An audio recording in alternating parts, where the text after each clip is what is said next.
میں آغاز کرتا ہوں بالکل اختصار کے ساتھ. ایک شب تار ہے. سبحان اللہ. سوچ لو شاید اچھا لگے سبحان اللہ کہنا. سبحان اللہ. اگر پھر بھی مسئلہ بنے تو مشورہ کر لیں. یہ بھی ایک اچھی ترتیب ہے. مشورہ کر لیں ایک دوسرے کے ساتھ کہ یار اس بات پہ سبحان اللہ کہیں یا چپ رہیں. میں دوبارہ پھر پڑھتا ہوں. ایک شب تار ہے اور ایک غار ہے. ایک شب تار ہے اور ایک غار ہے. اور اس غار میں ایک سچا ہے اور ایک سچائی ہے. ایک سچا ہے اور ایک سچائی ہے. ایک محبت ہے اور ایک حبدار ہے. ایک محبت ہے اور ایک حبدار ہے. ایک محبت ہے اور ایک حبدار ہے. بے پناہ پیار ہے. بے پناہ پیار ہے. بے پناہ پیار ہے.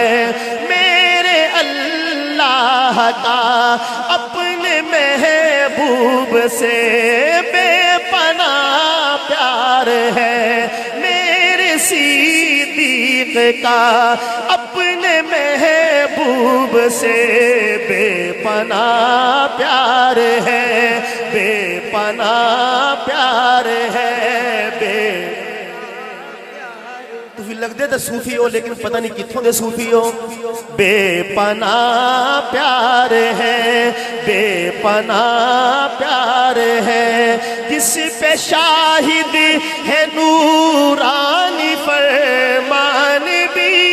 جس پہ شاہد ہے نورانی فرمان بھی. رب کا قرآن بھی.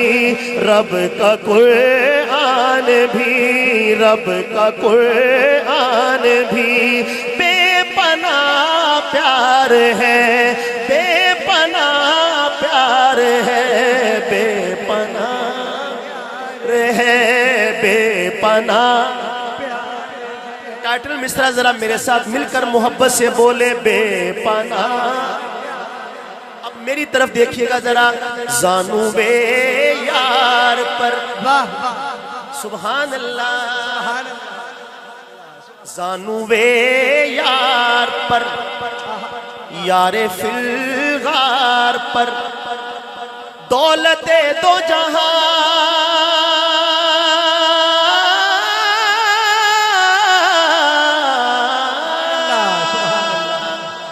دولت دو جہاں جلوہ پیرا ہوئی فیض فرما ہوئی. سبحان اللہ. فیض فرما ہوئی. کیا فیض ملا؟ شاعر نے کہا کہ دولت دو جہاں جلوہ پیرا ہوئی فیض فرما ہوئی. کیا فیض ملا؟ آپ سنتے ہیں علماء سے کہ اگر کوئی آدمی ایمان کی حالت میں سرکار کے چہرہ انور کو ایک مرتبہ دیکھ لے تو وہ ایمان کی ایسی سطح پہ چلا جاتا ہے مولانا یونس صاحب کہ بعد میں آنے والے سارے لوگ جنید بغدادی بن جائیں اور دنیا بھر جائے ایسے لوگوں سے, لیکن اور ان کا ایمان جمع کر لیا جائے تو سارے مل کر بھی ایک نظر والے ایمان کا مقابلہ نہیں کر سکتے. یہ صحابی کا رتبہ ہے. تو ہم کیسے اندازہ لگا سکتے ہیں کہ حضرت سیدنا صدیق اکبر کا ایمان کس سطح پہ ہوگا کہ غار کی ان 3 راتوں میں سیدنا صدیق اکبر کے سوا سرکار کے چہرے کو دیکھنے والا کوئی نہیں تھا. اور پھر ایمان کی ایسی سطح بنی کہ جب یہ قافلہ مدینہ طیبہ میں پہنچتا ہے, 2 افراد ہیں اس قافلے میں, تو دیکھنے والوں کے لیے فیصلہ کرنا مشکل ہو گیا کہ ان میں سے آقا کون ہے اور غلام کون ہے. فیض فرما ہوئی. خلاصے کے طور پہ پھر سن لیں. ایک شب تار ہے اور ایک غار ہے, اور اس غار میں ایک سچا ہے اور ایک سچائی ہے, ایک محبت ہے اور ایک حبدار ہے, بے پناہ پیار ہے. زانوے جس پہ شاہد ہے نورانی فرمان بھی, رب کا قرآن بھی بے پناہ پیار ہے. زانوے یار پر یارے فی الغار پر, دولت دو جہاں جلوہ پیرا ہوئی, فیض فرما ہوئی. اگلا مرحلہ لیکن اس غار کے کونے خدرے میں موجود ایک سانپ سے یہ تقرب کا منظر نہ دیکھا گیا, یہ تقرب کا منظر نہ دیکھا گیا.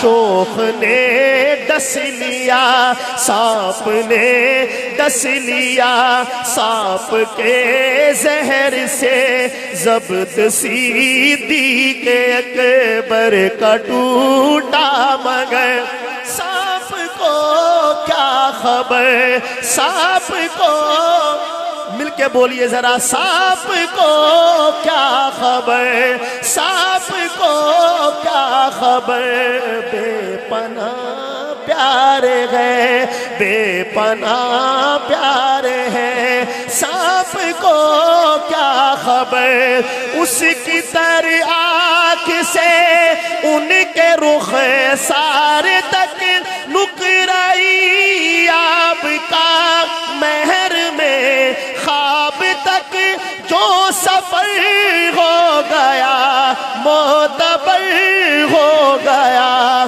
جو سفر ہو گیا معتبر ہو گیا.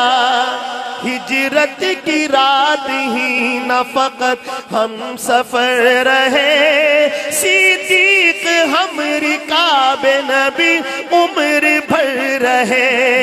ایسا نہیں کہ صرف رہے زندگی میں ساتھ, ابھی وہ ان کے ساتھ ہے مد نظر رہے. بے پناہ پیار ہے, بے پناہ, محبت سے کہہ لیں بے پناہ. آخری ربائی اور اس کا دوسرا مصرع پوری منقبت کی جان. نبیوں کے بعد بندوں میں افضل ترین ہے, سبحان اللہ. نبیوں کے بعد بندوں میں افضل ترین ہے. شاہ صاحب دوسرا مصرع یہ آپ ایک مرتبہ بھی کہہ دیں گے نا سبحان اللہ دوسرے مصرے پہ, تو میرے آپ سے ویسے گلا تو پہلے بھی نہیں ہے, آپ ماشاءاللہ سارے بڑے محترم ہیں ہمارے لیے, لیکن جو تھوڑی سی کمی محسوس ہو رہی ہے وہ بھی دور ہو جائے گی اسی ایک مصرے پہ. لیکن سبحان اللہ تو پتہ چلے کہ ڈسکا بولا ہے, ابھی تو ڈسکا چپ کر کے بیٹھا ہے. ہاں جی تو ذرا بول کے دکھائیے گا دوسرے مصرے پہ. اور یہ جو شعر میں جو بات کہی گئی ہے یہ حضرت ابوبکر صدیق کا منفرد اعزاز, ایسا اعزاز ہے اس میں کوئی دوسرا شریک نہیں, اس اعزاز میں وہ وحدہ لا شریک ہے. دوسرا مصرع نبیوں کے بعد بندوں میں افضل ترین ہے, سلطان کائنات کا وہ جانشین ہے, سلطان کائنات کا وہ جانشین ہے. وہ یار غار بھی ہے رفیق مزار بھی, فیضان اس کی ذات وفا کی امین ہے. بے پناہ پیار